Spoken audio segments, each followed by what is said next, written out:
Welcome everybody to Extreme Off-Road Silly Bills, and today we're dealing with a 1960 Porsche 718 RS60.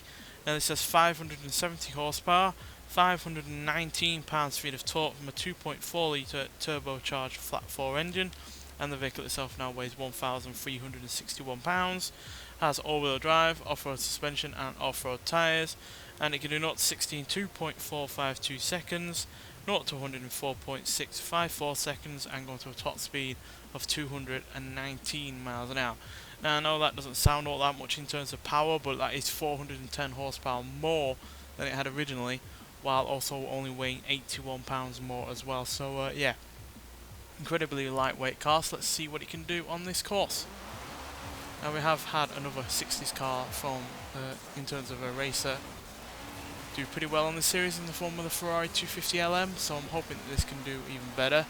Granted, this is a real lightweight. I don't think there's many cars that are actually lighter than this that have been on this series so far, so yeah, lightweightness can be a double-edged sword really. It can obviously provide better acceleration, better control in terms of handling, but it can also throw the car around on the bumps and jumps, so yeah, hopefully this is more just about the control and the acceleration more than the disadvantage of having such a lightweight car. But yeah, it's certainly going to provide better handling and better acceleration.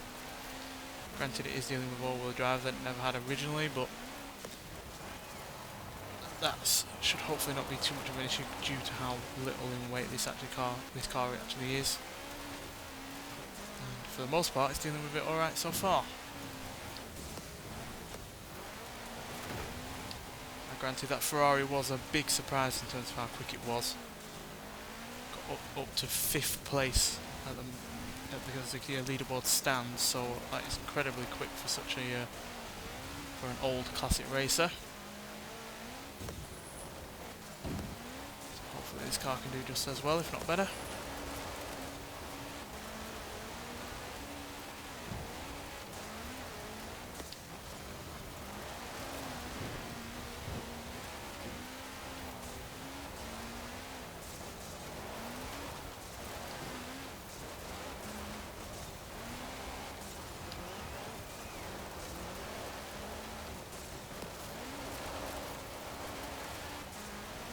We have obviously seen cars that aren't necessarily equipped to deal with this course be real quick, and this is no exception. I think we're looking at our new leader.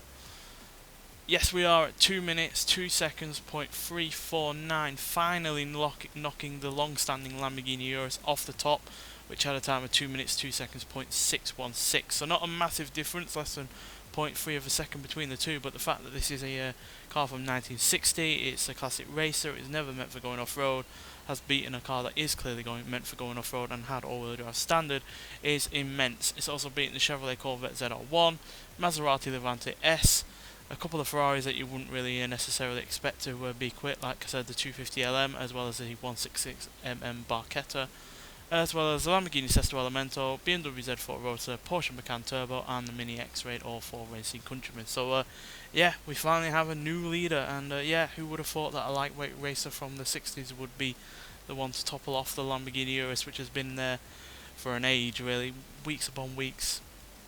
That's been at the top.